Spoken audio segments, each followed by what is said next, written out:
अस्सलाम वालेकुम दोस्तों। अबू अल कासिम अब्दुल्ला बयान करते हैं कि खरासान में एक सब्जी फरोश चोर को देखा जिसका कद 7 फीट था और इसका चोरी का तरीका वारदात बहुत ही अजीब था। वो सारा दिन गली मोहल्लों में सब्जी बेचता और फिर अंधेरा होते ही चोरी करने निकल खड़ा होता। वो चोर बड़ा ही चालाक और इंतहाई ज़हीन था। एक तवील अरसे तक उसने अहले खरासान को परेशान किए रखा। खवातीन ने घर से निकलना बंद कर दिया। मर्द अपने घर की छतों पर पहरा देने लगे, लेकिन ये चोर किसी के काबू में नहीं आता। ये चोर जिना का आदी था, इसलिए वो जिस घर में चोरी करता वहाँ जिना जैसा कबीरा गुनाह भी करता। जवान और खूबसूरत औरतें ज्यादातर इस चोर का शिकार बनती, जिनका इंतखाब ये सब्जी बेचने के दौरान कर लेता था। एक दिन ये चोर अपने मामूल के मुताबिक अपनी हाथ गाड़ी पर सब्जियां लाद कर खरासान की गलियों और मोहल्लों में बेच रहा था। इसने अपनी सब्जियों के नीचे अखरोटों का भी एक थैला छुपा रखा था, जो जिना से पहले एक खास मकसद के लिए इस्तेमाल करता था। इस दिन भी इसके गिर्द औरतों का हुजूम लगा हुआ था। औरतें अपने घरों से निकलकर सब्जियां खरीदने में मगन थी और ये इनके हुस्न को देखकर लज्जत ले रहा था।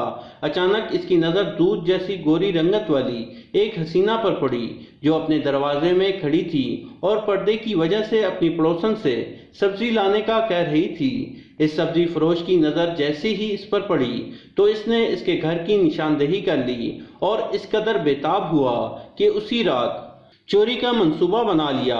उसने जल्दी से औरतों को सब्जियां दी, लेकिन जब इस औरत की बारी आई तो उसकी टोकरी में सब्जी के नीचे अखरोट भी रख दिए। वो औरत जब सब्जी काटने लगी तो टोकरी में अखरोट देखकर बड़ी खुश हुई। आम औरतों की तरह उसने चंद अखरोट खाकर बाकी इस टोकरी में छोड़ दिए।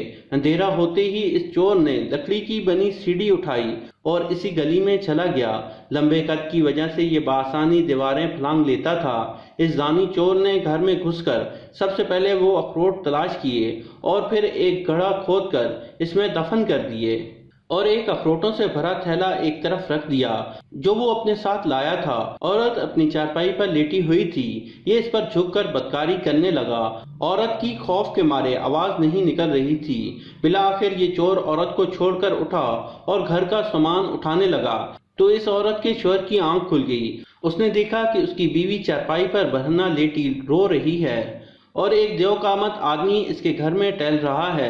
तो उसने घबराकर ऐसी जोरदार चीख मारी कि चोर के भागने से पहले ही सब लोग इकट्ठे हो गए। मामला सबकी समझ में आ गया था। उसने इस चोर को पकड़ लिया और काजी के पास ले गए। काजी ने उसको देखते ही पहचान लिया, क्योंकि चंद दिन कबल भी उसे काजी के पास लाया गया था, लेकिन ये इस कदर शातिर था कि अपनी जहानत की बदौलत गिरफ्तारी से बच जाता था। सब लोग इंतहाई गुस्से की हालत में थे जब इसके खिलाफ गवाहों ने ये शहादत दी कि ये शख्स हमारे मोहल्ले के घरों में घुसकर ज़िनाकारी करता है और सामान उठा लेता है। तो चोर ने कहा कि ये सब मुझ पर इल्ज़ाम लगा रहे हैं। दरअसल बात यह है कि इस औरत का शोहर जवारी है और ये अखरोटों के साथ मेरे साथ जुआ खेलता था। अब जब ये हारने लगा तो शोर मचाकर मुझ पर चोरी का इल्ज़ाम लगाकर जलील और रुसवा करने की कोशिश कर रहा है। और अगर यकीन नहीं आ रहा तो इसके घर जाकर फलां चारपाई के नीचे खोद कर देख लो, अखरोट मिल जाएंगे और फलां जगह पर अखरोटों का एक थैला भी मिल जाएगा।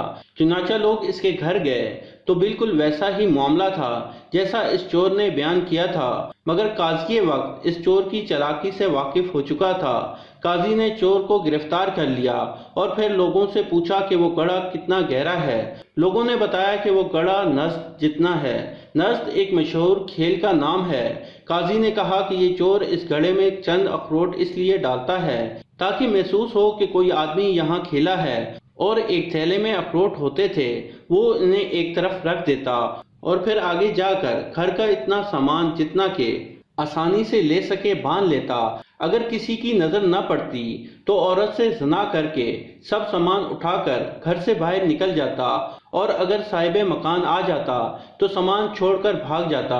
अगर साहिब मकान ताकतवर होता तो इस पर हमला करता और पकड़ने की कोशिश करता और चोर चोर की आवाज़ें बुलंद करता।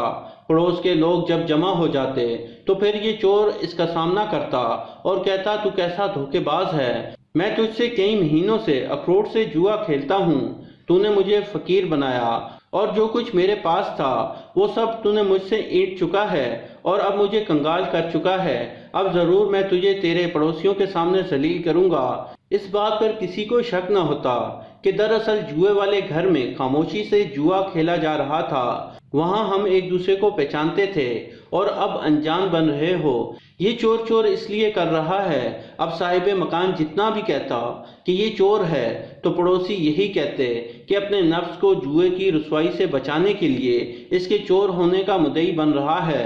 وہ چور کو سچا سمجھتے اور صاحب مکان کو جوئے باز کہتے اور اسے لعنت ملامت کرتے۔ اس کے اور صاحب مکان کے درمیان حائل ہو جاتے، یہاں تک یہ وہاں سے فرار ہونے میں کامیاب ہو جاتا اور صاحب مکان لوگوں کے سامنے خوب رسوا ہوتے۔ قاضی کی ذہانت سے سب لوگ متاثر ہوئے اور چور کو قید کر لیا۔ تو دوستو یہ تھی آج کی کہانی۔ پسند آنے کی صورت میں لائک کریں اور اپنے دوستوں کے ساتھ شیئر کریں، اور مزید ایسی کہانیوں کے لیے ہمارے چینل کو سبسکرائب کرتے ہوئے ساتھ موجود گھنٹی کا بٹن بھی دبا دیں۔ شکریہ۔